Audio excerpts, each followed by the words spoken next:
ऐसा क्या खास है इस सावन के महीने में कि लोग शिव जी की पूजा कर रहे हैं, आराधना कर रहे हैं? ऐसा क्या इसके पीछे क्या ऐसा राज है? देखिए, मैं आपको बताना चाहूंगा कि दक्षिणायन के माहों में शिव जो होते हैं वो सृष्टि का संचालन करते हैं। इस वजह से शिव जी को ये माह बहुत पसंद है।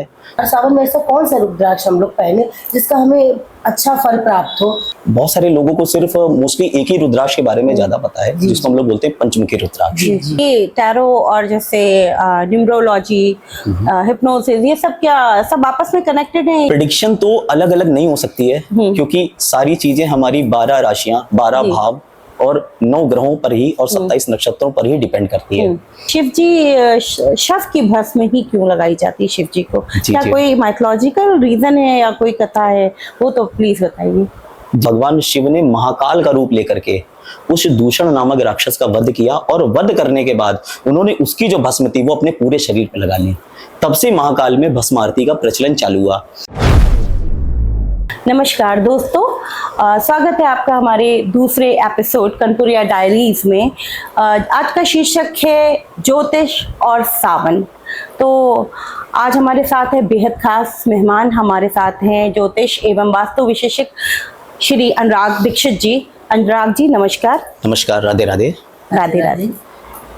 तो अनुराग जी अपने विषय में कुछ बताइए। जी, मेरा नाम अनुराग दीक्षित है और मैंने ज्योतिष की पढ़ाई की, और ज्योतिष में भी मैंने अलग अलग मॉडलिटीज़ पे काम कर रहा हूँ। लाइकली हमारा अंग शास्त्र है, हमारा वास्तु शास्त्र है, और इन पर काम करने का रीज़न हमारा ये था कि जब भी हम लोग ज्योतिष की बात करते हैं तो ज्योतिष में बहुत सारी चीज़ें ऐसी होती हैं जहाँ पर हमने देखा है कि जो हमारी ऊर्जाएं हैं वो हमारे नंबर्स पे, हमारे अंकों के अकॉर्डिंग भी हमारे जीवन में प्रभाव डाल रही होती हैं, और जो हमारी घर की दिशाएं हैं ये भी हमारे जीवन में बड़े ही बेहद रूप से, अगर आप देखेंगे तो हमारे जीवन को प्रभावित करती हैं। अभी ये सकारात्मक रूप से प्रभावित कर रही हैं या नकारात्मक रूप से, ये हमारे लिए बहुत ही विशेष है और हमारे लिए बहुत ही खास है कि हम ज्योतिष के माध्यम से इनको कैसे सॉल्व आउट कर सकते हैं, कैसे अपने जीवन को खुश बना सकते हैं, अपने जीवन में खुशियां ला सकते हैं। सो मैं अभी इन सब चीज़ों पर अपना काम कर रहा हूँ। बिल्कुल जी। अनुराग जी, जैसे मेरा क्वेश्चन आपसे ये है कि जैसे सावन का महीना चल रहा है, तो ऐसा क्या खास है इस सावन के महीने में कि लोग शिव जी की पूजा कर रहे हैं, आराधना कर रहे हैं? ऐसा क्या इसके पीछे क्या ऐसा राज है? देखिए, मैं आपको बताना चाहूंगा कि पहली बात तो ये है, जो सावन का माह है ये शिव जी को सबसे ज्यादा पसंद है। ये महीना, इसके बहुत सारी धार्मिक मान्यताएं हैं, जिसमें कि सबसे पहली धार्मिक मान्यता ये है कि ये जो सावन का माह आता है ये दक्षिणायन में आता है, और जो दक्षिणायन के देवता हैं वो शिव हैं। मतलब दक्षिणायन के माहों में शिव जो होते हैं वो सृष्टि का संचालन करते हैं। इस वजह से शिव जी को ये माह बहुत पसंद है। दूसरे नंबर की चीज, एक बहुत ही पुरानी धार्मिक मान्यता है, हम सभी लोगों ने सुनी, माता सती की, कि माता सती के जो पिता थे राजा दक्ष, उन्होंने अपने घर पर यज्ञ का आयोजन कराया जिसमें उन्होंने महादेव को नहीं बुलाया। उसका कारण ये था कि माता सती ने दक्ष के विरुद्ध जाकर के भगवान शिव से विवाह किया। तो माता सती ने बहुत ही जिद की भगवान शिव से जाने के लिए, बट उन्होंने मना किया। बट उनके इनकार करने के बावजूद माता सती जब यज्ञ में पहुंची तो उन्होंने वहां पर ये देखा कि भगवान शिव के लिए या ना ही कोई स्थान रखा गया था और ना ही उनका सम्मान किया गया, जिससे क्रोधित होकर के माता सती ने हवन कुंड में ही अपनी जान दे दी वहां पर, जिसकी वजह से भगवान शिव जब माता सती के मृत शरीर को लेकर के जा रहे थे तो माता सती के मृत्यु के बाद माता सती ने ये प्रण लिया था कि अगला जन्म जो हमारा होगा उसमें भी हम शिव से ही विवाह करेंगे, जिसके लिए माता पार्वती ने अपने अगले जन्म में सावन के माह में ही कठोर तपस्या की, जिसकी वजह से शिव जी ने प्रसन्न होकर के माता पार्वती से शादी की। तो कहीं ना कहीं दोबारा से शिव और पार्वती का मिलन हुआ, जिसकी वजह से भगवान शिव को ये जो माह है ये सबसे ज्यादा पसंद है। और अगर आप देखेंगे कि सिर्फ सावन का माह, सारे महीनों में सावन का माह एक ऐसा होता है जिसमें कुदरत भी भगवान शिव का स्वागत करती है। आप देखिए कितने भी पेड़ पौधे ऐसे होंगे जो पूरी तरीके से सूख चुके होंगे, है ना, उसमें भी आप देखेंगे सावन का माह जब आएगा तो उसमें हरी हरी पत्तियां, नए नए फूल फल सब विकसित हो जाते हैं, और यही भगवान शिव को पसंद है।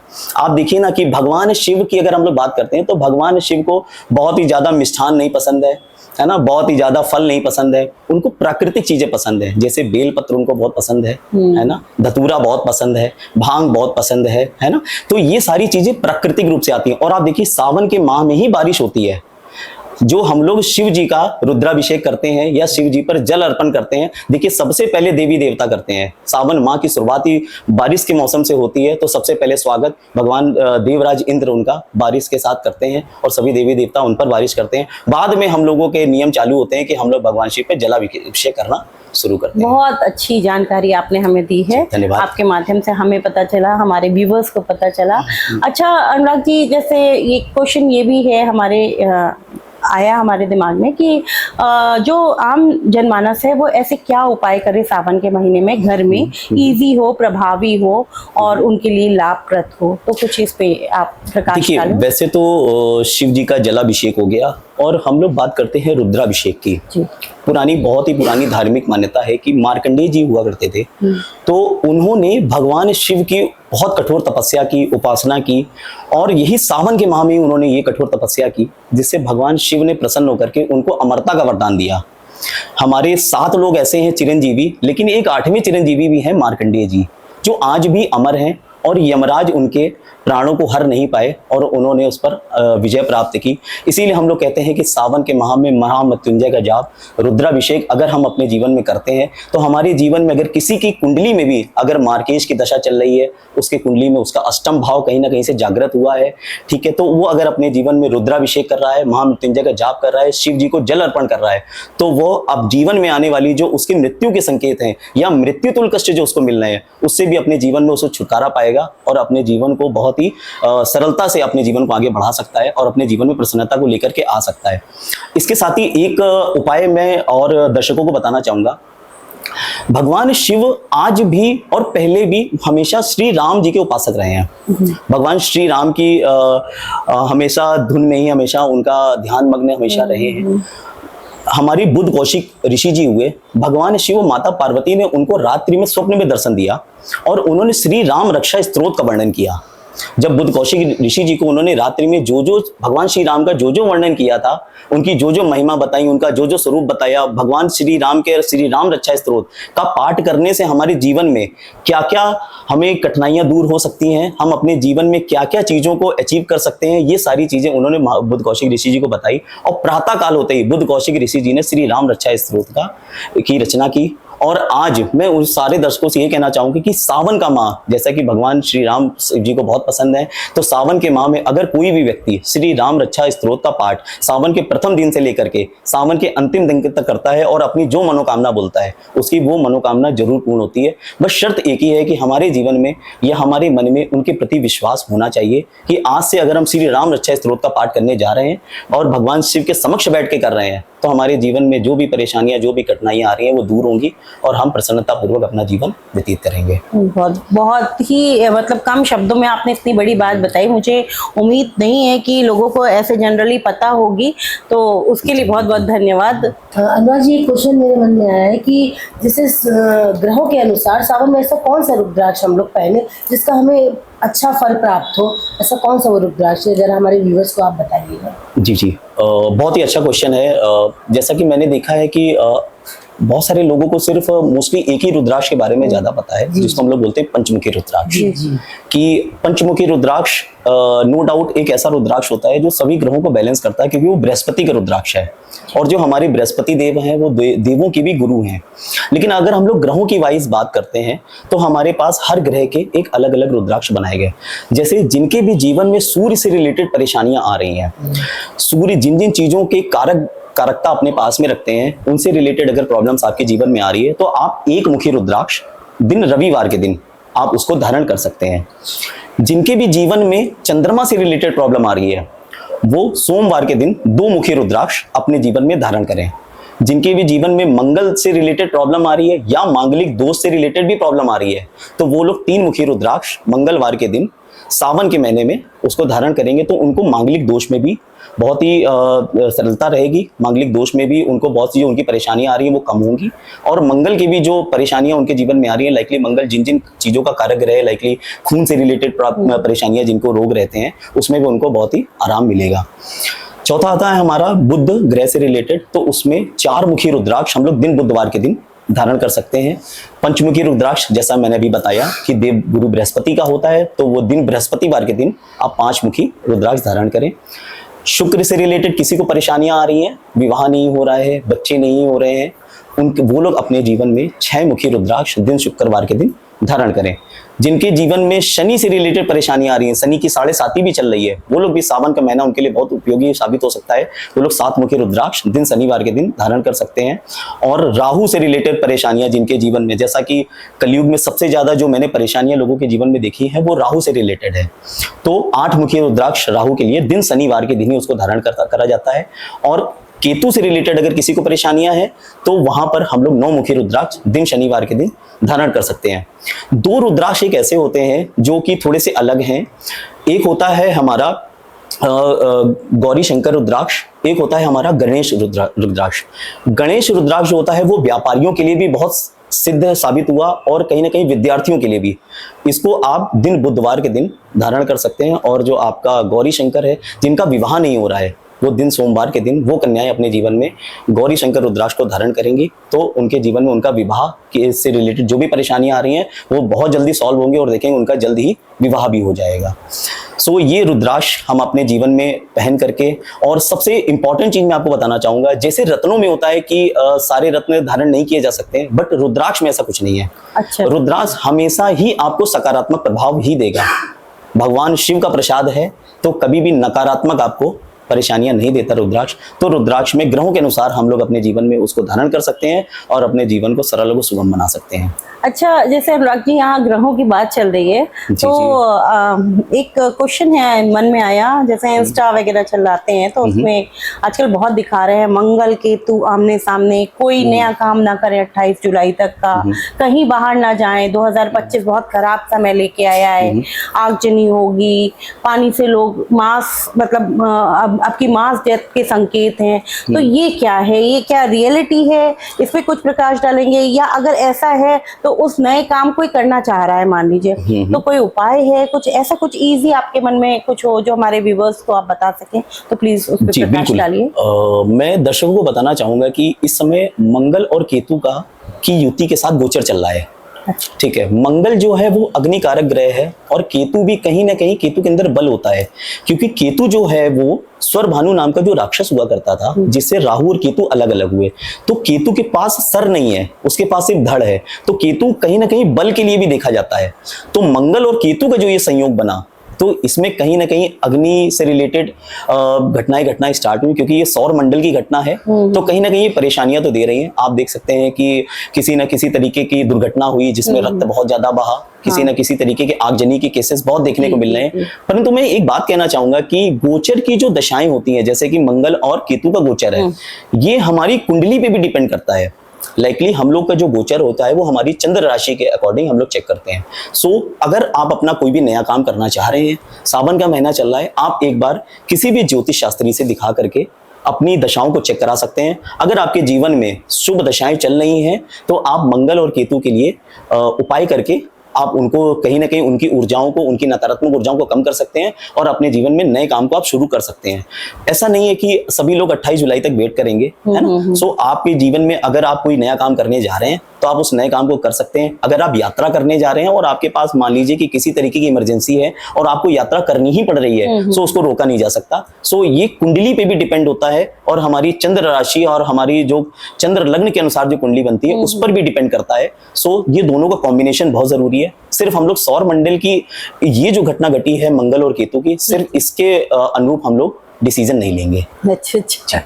हाँ, जैसे कि बहुत लोग ऐसे होते हैं जिनका मतलब कि मतलब डेट ऑफ बर्थ नहीं पता होता है, और जैसे उनको अपना अगर डेट ऑफ बर्थ पता भी है तो एग्जैक्ट टाइम नहीं पता होता। बहुत सारे ऐसे लोग भी होते हैं जिनके पास ये दोनों समस्या होती है। एक तो ऐसे लोग जिनको डेट ऑफ बर्थ भी नहीं पता और टाइम भी नहीं पता, जैसे बहुत से पुराने लोग हैं, तो उनके लिए कुछ ऐसा बताइए कि उनका कैसे वो अपनी कुंडली दिखा सके। वो दिखाना तो चाहते हैं लेकिन बस जैसे आप कहीं गए, उन्होंने पूछा कि आपका डेट ऑफ बर्थ बताइए, पता ही नहीं है। अगर डेट ऑफ बर्थ पता है तो एग्जैक्ट टाइम पूछा जा रहा है तो वो नहीं पता है, तो उनके लिए क्या कर सकते हैं, वो कैसे अपनी कुंडली दिखाएं?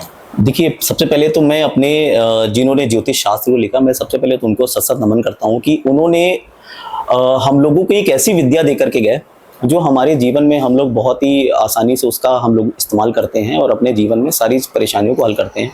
अब जिनके पास डेट ऑफ बर्थ है अगर सिर्फ, तो हमारे पास अंक शास्त्र है, हमारे जीवन में नंबर का इफेक्ट है, तो हम लोग अंक शास्त्र के द्वारा उनकी डेट ऑफ बर्थ को चेक कर सकते हैं और उनके द्वारा उनकी पूरी होल सोल लाइफ जो होगी हम उसके बारे में प्रेडिक्शन कर सकते हैं। बट अगर किसी के पास डेट ऑफ बर्थ भी नहीं है, सो हमारे पास एक ऑप्शन है जिसको हम लोग बोलते हैं प्रश्न कुंडली। प्रश्न कुंडली का मतलब ये होता है कि हमारे पास जिस समय जो सवाल आया है व्यक्ति लेकर के, उसके उसी समय की अगर हम कुंडली खोलेंगे तो वह आपके जीवन के बारे में पूरी दिशा निर्देश दे रही होगी और आपके जीवन के बारे में सब कुछ बता रही होगी। उसका कारण समझिए कि आप जैसे आज है मान लीजिए 12 तारीख, आप 12 तारीख को हमारे पास सुबह के 11 बजे ही क्यों आए? आप 11 तारीख को क्यों नहीं आए? आप 9 को क्यों नहीं आए? आप 13 को क्यों नहीं आए? कहीं ना कहीं कुछ ऊर्जाएं ऐसी थी यूनिवर्स की जो आपको उस समय उस क्वेश्चन के लिए मेरे पास लेकर के आई। तो कहीं ना कहीं ये आप यूनिवर्स से आपके जो सवाल हैं उसकी ऊर्जाएं कहीं ना कहीं यूनिवर्स से कनेक्ट हैं। सो प्रश्न कुंडली जब हम खोलेंगे तो आपके सभी प्रश्नों के आंसर वो प्रश्न कुंडली आपकी दे रही होगी, जिसकी सहायता से हम लोग उपाय भी कर सकते हैं। और लाइक अगर कोई व्यक्ति व्यापार करना चाह रहा है, अब उसका सवाल ये कि क्या मैं व्यापार करूं तो मुझे मेरा व्यापार फलित होगा या नहीं होगा, कहीं मुझको घाटा तो नहीं हो जाएगा, वो उसकी प्रश्न कुंडली उसका जवाब देगी।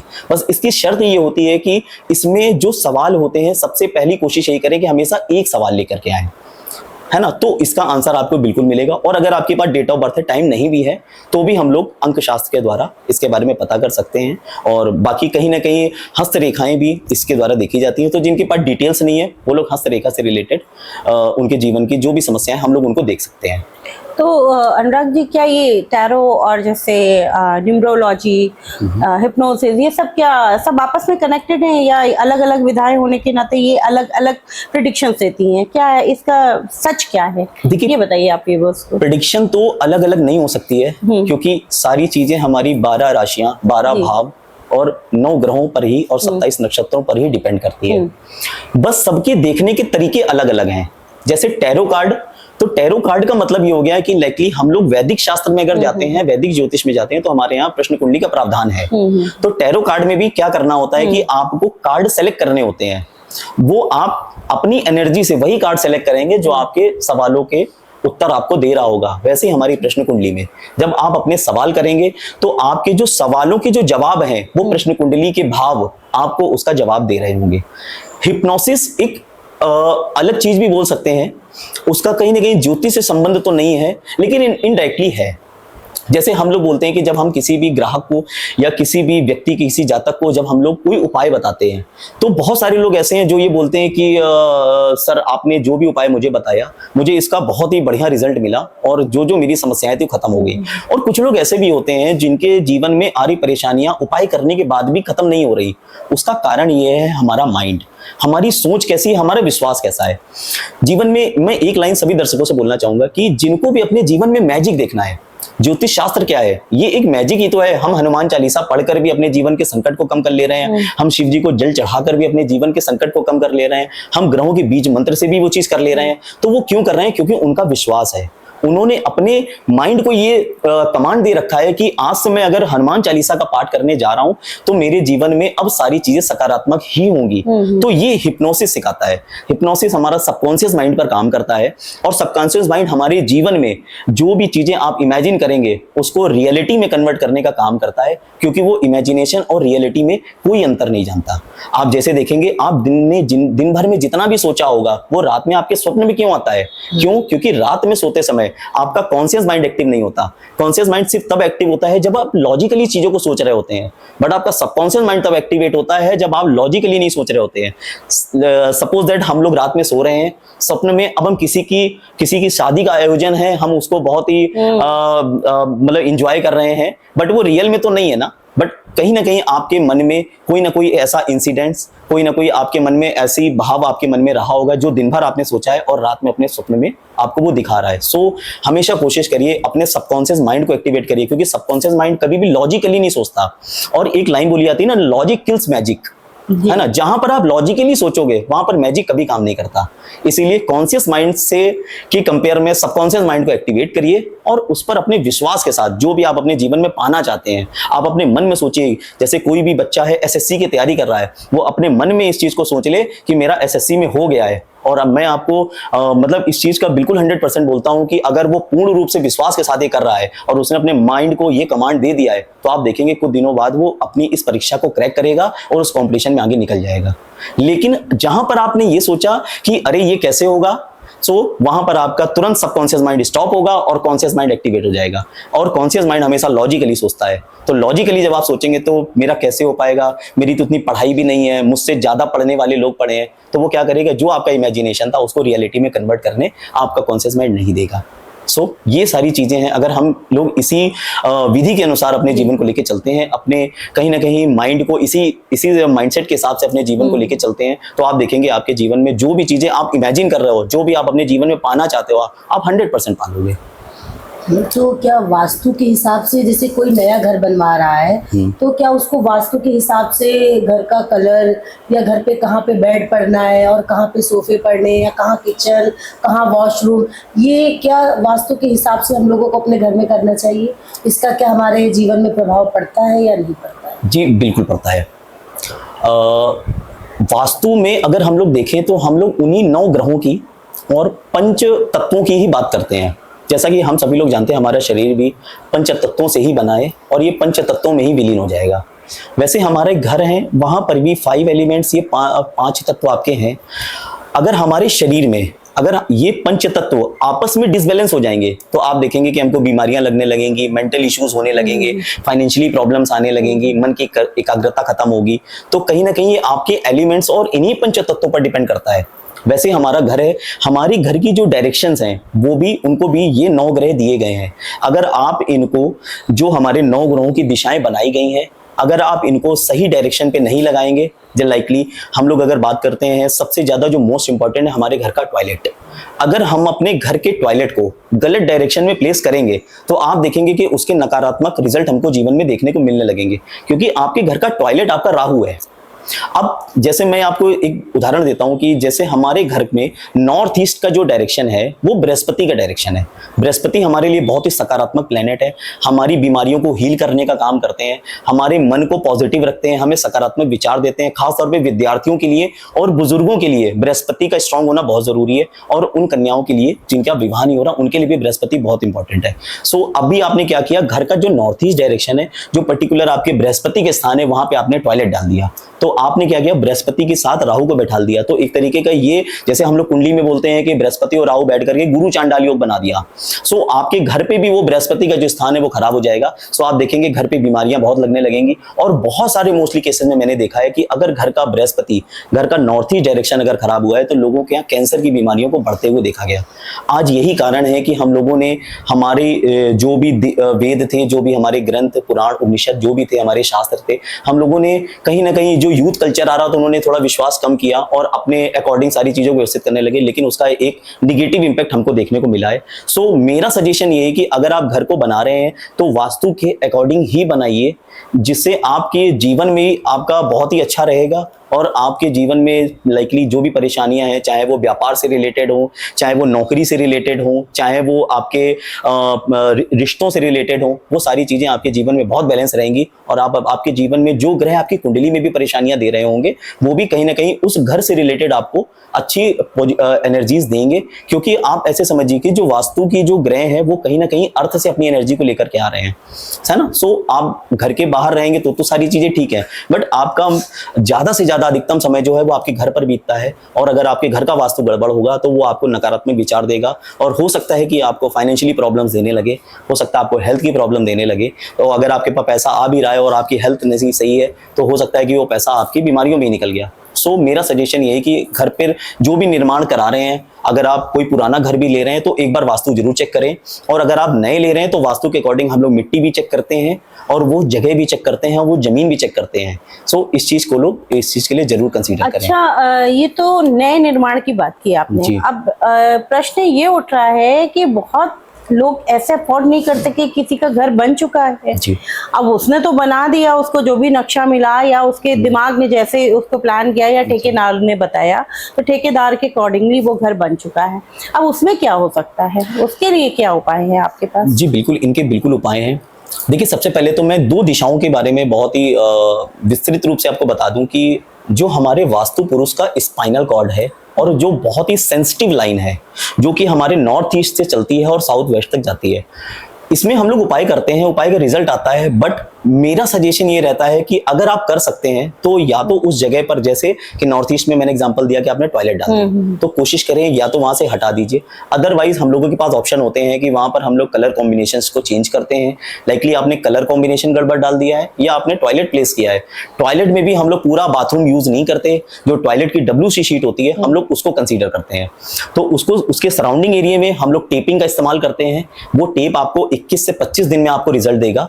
आपको 21 से 25 दिन में जैसे रिजल्ट दिखने लगता है तो उसके बाद हम लोग स्ट्रिप सर्जरी करते हैं। स्ट्रिप सर्जरी में डायरेक्शन वाइज सारी स्ट्रिपें होती हैं, जैसे एल्युमिनियम की होती है, ब्रास की होती है, कॉपर होती है, स्टेनलेस स्टील होती है। उसको हम लोग जमीन में थोड़ा थोड़ा 2-2 इंची हम लोग काट करके उनको अंदर प्लेस किया जाता है, जिससे एक तरीके से आपने क्या किया कि आपने अपने टॉयलेट को आपने अपने घर के नक्शे से ही हटा दिया। सो वो आपके घर को निगेटिव रिजल्ट नहीं देगा और उस घर में रहने वाले सदस्यों को भी कहीं भी निगेटिव रिजल्ट नहीं दिखेगा। तो यहाँ पर आपको तोड़फोड़ की आवश्यकता नहीं पड़ती। बहुत ही कम पैसे में आप उस चीजों का उपाय कर सकते हैं। थैंक यू सो मच, आपने बहुत अच्छी बात बताई। मतलब मुझे ये लग रहा था ना कि जैसे ऑलरेडी बहुत लोगों के पुराने मकान होंगे, वो ऐसे कैसे संभव है कि वो कोई चीज तोड़ दें। बिल्कुल बिल्कुल, है ना, तो ये नहीं हो सकता। किसी के पास इतना पैसा है, किसी के पास नहीं है। तो थैंक यू सो मच, आपने इतनी, मतलब जो आपने रेमेडी बताई है वो इजिली अफोर्डेबल है, वो लोग करा सकते हैं। बिल्कुल कर सकते हैं और तो बहुत ही सरल है। लोगों के दिल में ये भी बात होती है कि वास्तु और ज्योतिष का क्या संबंध है, आपस में क्या ऐसा संबंध है, बहुत लोगों के दिल में ये बात रहती है। तो आप कुछ बताइए। जी, आप ये समझिए कि ज्योतिष एक तरीके का ये हो गया, जब किसी भी बच्चे का जन्म हुआ तो हमारे सौर मंडल में ग्रहों की उपस्थिति, वो पोजीशन क्या क्या थी, किन किन राशियों पे बैठे हुए थे। जैसे कि आपका जब जन्म हुआ तो जन्म के समय जब आपकी पत्रिका देखी गई तो उसमें देखा गया कि आपका बृहस्पति खराब है। तो जब भी आप अपना घर चेक करेंगे तो 99% केसेस में आपको देखने को मिलेगा कि आपके घर का भी जो बृहस्पति की जो दिशा होगी वो आपको घर पे खराब ही मिलेगी। अब दोनों में संबंध कैसा है, जैसे मान लीजिए कि आपकी बृहस्पति की दशा ही चालू हो गई या आपके घर पर शुक्र की दशा चालू हो गई, आपके जीवन में शुक्र की दशा चालू हो गई। अब आपकी कुंडली में आपका शुक्र खराब था और शुक्र हमारे जीवन में बहुत ही मोस्ट इंपॉर्टेंट रोल अदा करता है, कहीं ना कहीं हमारे व्यापार के लिए, हमारे फिनेंस के लिए, हमारी लग्जरियस लाइफ के लिए, हमारी भौतिक सुख सुविधाओं के लिए शुक्र हमारा बहुत जरूरी है। खासतौर पे बच्चे के लिए और एक पति पत्नी के रिश्ते के लिए भी शुक्र का एक बहुत ही महत्वपूर्ण रोल वहां पर अदा होता है। अब आप जब अपने घर को चेक करेंगे तो आप ये देखेंगे कि आपके जो घर की शुक्र की जो डायरेक्शन है, जो कि साउथ ईस्ट की डायरेक्शन है, वो आप वहां पर आपने कुछ ना कुछ गड़बड़ जरूर किया होगा। हो सकता है कि आपने वहां पर टॉयलेट डाल दिया हो, वहां पर आपने कलर कॉम्बिनेशन गड़बड़ कर दिए हो, वहां पर आपने बाथरूम डाल दिया हो, इस तरीके की चीजें, वहां पर आपने जमीन में 6 गड्ढा करके रखा हो, लाइकली चैम्बर डाल दिया, सेप्टिक टैंक डाल दिया। सो आपको ये चीजें कहीं ना कहीं एक कंबाइंड दिखेंगी।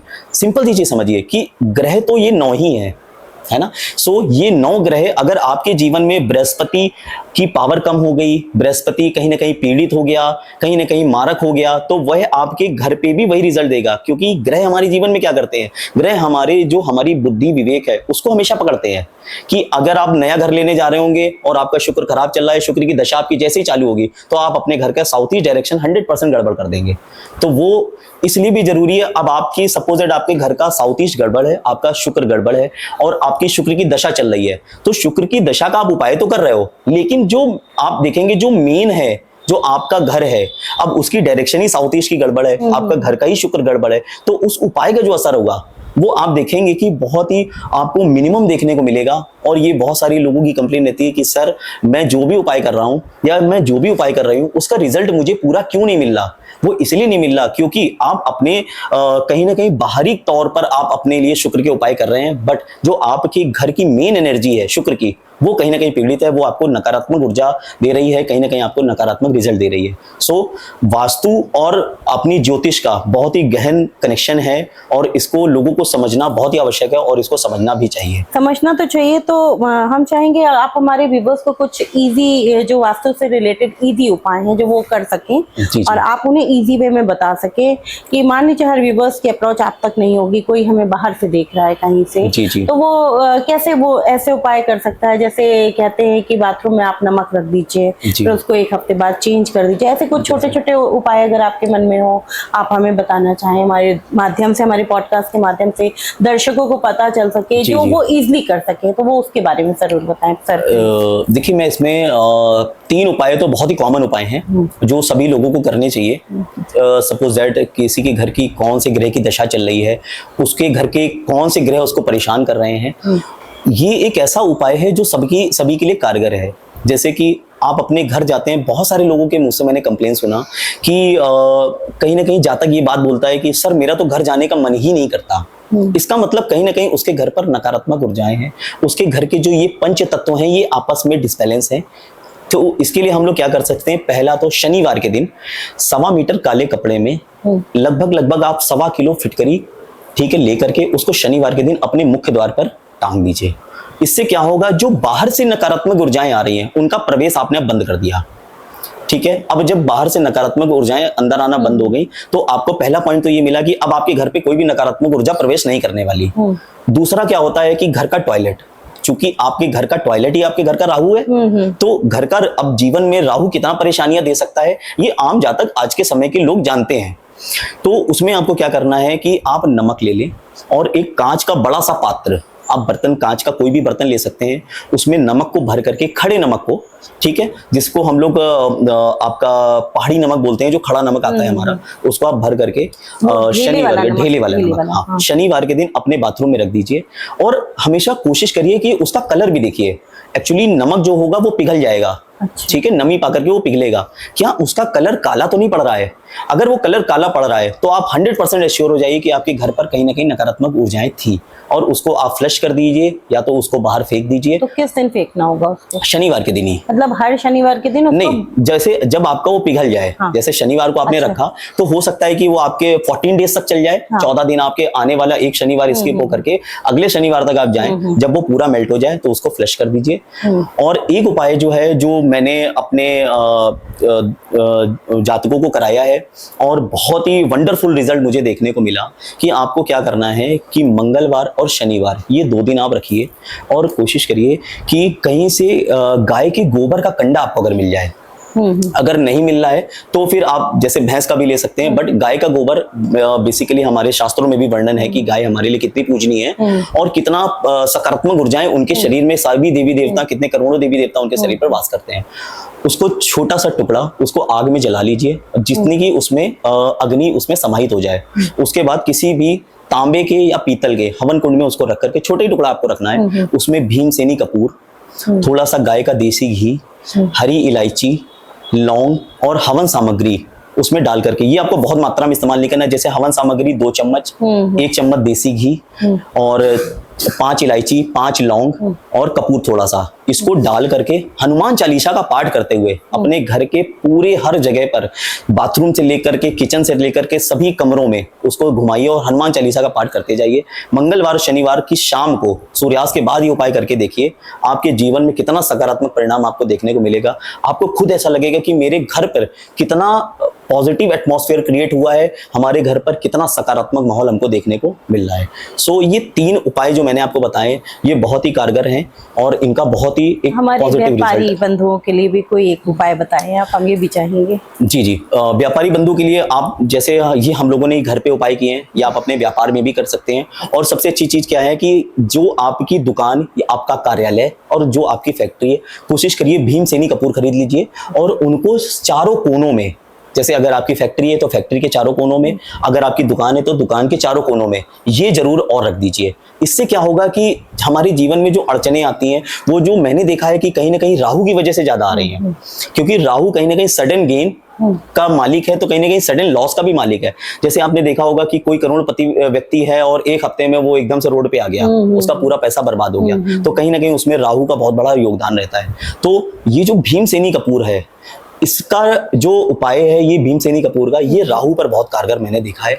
तो वो लोग भी ये जो 3 उपाय हैं, ये कॉमन उपाय हैं, ये अपने व्यापार स्थल पर भी कर सकते हैं और जो भीमसेनी वाला है इसको भी ये लोग कर सकते हैं, जिससे बहुत ही अच्छा रिजल्ट इनको देखने को मिलेगा। Thank you so much Anurag ji. रत्नों का क्या विशेषता है हमारे जीवन में, जैसे कि लोग कहते हैं कि रत्न को अपने नाम के अनुसार, राशि के अनुसार पहनना चाहिए, तो ये कैसे कोई जानेगा कि कौन सा रत्न किस काम के लिए है? जैसे कोई बहुत बीमार रह रहा है या वही किसी का काम नहीं बन रहा है, बिल्कुल। काम बनते बनते रुक जा रहा है, पैसे की समस्या है, पैसा आ रहा है और रुक भी नहीं रहा है, जी। और बहुत नुकसान में चीजें हो रही, तो वो कैसे समझे कि हमें कौन सा रत्न पहनना चाहिए? देखिए, सबसे पहले तो मैं अपने दर्शकों को एक बात समझाना चाहता हूँ कि जो रत्न है उसका चयन हमेशा बहुत ही सोच समझ के करें। पहले नंबर की चीज़ है कि मैं हमेशा एडवाइस देता हूँ, कभी भी अपनी नाम राशि के अनुसार कभी भी रत्न को धारण नहीं करें। जैसे कि मैंने देखा है कि लोग कह देते हैं कि भाई मेरी तो कन्या राशि है नाम के अनुसार, तो मैं क्या पन्ना धारण कर लूं, और मैंने देखा कि लोगों ने धारण भी किया हुआ है। तो मैं उनसे अनुरोध भी करना चाहूंगा कि ऐसे रत्नों का धारण नहीं करिए। जो हमारी कुंडली का लग्न चार्ट है उसके अनुसार ही रत्नों का धारण किया जाता है, जिसमें कि सबसे मेन जरूरी ये है कि जैसे कि हमारी कुंडली के 6, 8, 12 हाउसेस के में जो भी ग्रह प्लेस्ड हुए हैं उनके रत्न कभी भी धारण ना करें। जीवन में राहु और केतु के रत्न कभी धारण ना करें, जिसमें राहु का गोमेद और केतु का लहसुनिया, मैंने बहुत सारे लोगों को देखा है पहने हुए, बट उनका रत्न कभी भी धारण ना करें। आप उनकी जगह राहु केतु का रुद्राक्ष धारण कर सकते हैं। उनकी कुछ वनस्पति जड़ियां आती हैं, आप उनको धारण कर सकते हैं। बट राहु और केतु बहुत ही निगेटिव रिजल्ट है, उनका जो एटमॉस्फेयर है, जो उनका कारकत्व है, वो कहीं ना कहीं निगेटिव है। जैसे अगर आप देखेंगे कि किसी के जीवन में राहु के द्वारा अगर पैसा आया है, तो आप देखेंगे कहीं ना कहीं सट्टे से पैसा आ गया, कहीं ना कहीं जुए से पैसा आ गया, लॉटरी से पैसा आ गया। राहु क्या कराता है कि कहीं ना कहीं नशे का कारक ग्रह है ना। तो वहां पर आप देखेंगे कि राहु का नग धारण करने के बाद बहुत सारे लोगों को मैंने देखा कि वो इन चीजों की तरफ भी जाने लगे। सो आप उनकी जगह पर बीज मंत्र कर लीजिए, या आप रुद्राक्ष धारण कर सकते हैं, या आप वनस्पति धारण कर सकते हैं। लेकिन अब कुंडली के अनुसार जब हम लोग रत्नों की बात करते हैं, तो हमारे जो त्रिकोण भाव हैं, हमारी कुंडली का जो पहला भाव, 5वां भाव और 9वां भाव, इनके जो रत्न होते हैं वो हम लोग धारण कराते हैं। लेकिन उसमें भी शर्त है कि वो ग्रह कुंडली के कौन से भावों पे बैठा हुआ है और वो कैसा रिजल्ट दे रहा है, किन ग्रहों के साथ भी बैठा है, ये भी बड़ा इंपॉर्टेंट है। जैसे कि आपकी कुंडली में जो मान लिया मैंने, जो चंद्र है वो राहु के साथ बैठे हैं, राहु और चंद्रमा मिलकर के चंद्र ग्रहण का दोष बनाते हैं। अब जब भी आप चंद्रमा का रत्न मोती पहनेंगे, तो राहु के अंदर एक क्वालिटी है। राहु क्या करता है, राहु के अपने खुद की कोई पावर नहीं है, वो जिस ग्रह के साथ बैठता है उसकी पावर के अकॉर्डिंग उसकी पावर को एज ए मैग्नेटिक पावर की तरह खींचता है और आपके जीवन में आपको रिजल्ट देने लगेगा। अभी आपने क्या किया, आपने चंद्रमा को स्ट्रॉन्ग करने के लिए आपने जैसे ही मोती धारण किया, तो वो मोती के द्वारा जो चंद्रमा की एनर्जी बढ़ रही होगी, वो कहीं ना कहीं राहु उसको अपने अंदर लेगा और जो आपका चंद्र ग्रहण का दोष था उसको और बढ़ा देगा। सो रत्नों को धारण करते समय आपको ये विशेष ध्यान रखना है, और मेरी सलाह यही है कि रत्नों को धारण करते समय हमेशा ज्योतिषी की सलाह जरूर लें। अपनी नाम राशि के अकॉर्डिंग किसी भी रत्न को कभी धारण ना करें, क्योंकि इसके बहुत ही बुरे परिणाम आपके जीवन में भी आ सकते हैं। अगर वो रत्न आपकी कुंडली के 6, 8, 12 हाउसेस पे बैठा हुआ है और उन भावों के रिजल्ट आपको दे रहा है, तो आप अपने जीवन में बहुत ही मुश्किलों का सामना कर सकते हैं। जैसा कि आप लोगों ने सुना भी होगा कि बहुत सारे लोगों का ये कहना रहता है कि जब से मैंने रत्न धारण किया तब से मेरे जीवन में परेशानियां आ गई। लेकिन रत्न अगर आपके जीवन और आपकी कुंडली के अनुसार अगर आपने पहना है, तो वो आपको इतना सकारात्मक रिजल्ट भी दे सकता है जितना कि शायद आपने सोचा नहीं होगा। क्योंकि रत्नों का काम सिर्फ एक है, वो आपके ग्रह की पावर को बढ़ाने का काम करता है। अब आपका ग्रह हो सकता है पापी ग्रह हो, मारक ग्रह हो। अब आपने मारक ग्रह का रत्न पहन लिया तो वो आपके जीवन में इतनी मुश्किलें पैदा कर सकता है कि जिसका कोई भी हम लोग परिणाम तक नहीं जानते, है ना। सो इसकी जगह हम लोग क्या कर सकते हैं, वनस्पतियों का इस्तेमाल कर सकते हैं। आपको बहुत ही आसानी से मिलेंगी और रत्न बहुत महंगे होते हैं। मुझे लगता है कि सभी लोग अफोर्ड नहीं कर सकते हैं। बिल्कुल, ये प्रश्न था मेरे दिमाग में कि सब अफोर्ड नहीं कर पाए तो क्या करें वो। तो जहां पर हम लोग जैसे कि बात कर रहे हैं, जो आपका क्वेश्चन है बहुत ही अच्छा क्वेश्चन है कि आज के समय में रत्नों को खरीदना थोड़ा सा महंगा पड़ता है लोगों के लिए, हर व्यक्ति उसको अफोर्ड नहीं कर सकता है। सो हमारे कहीं ना कहीं ऋषियों ने, मुनियों ने हमारे बहुत ही सुंदर एक रचना की और कहीं ना कहीं इसके लिए बहुत ही अच्छा उपाय बताया है, जो मैं अपने दर्शकों तक पहुंचाना चाहूँगा।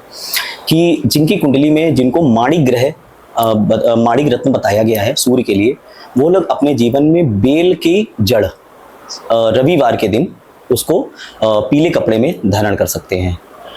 जिनके चंद्रमा से रिलेटेड प्रॉब्लम है उनके लिए एक वनस्पति, एक पौधा होता है खिरनी का, उसकी जड़ सफ़ेद कपड़े में सोमवार के दिन धारण कर सकते हैं। जिनके लिए अगर हम लोग मंगल की बात करते हैं तो अनंत मूल की जड़ हम लोग मंगलवार के दिन लाल कपड़े में उसको धारण करेंगे।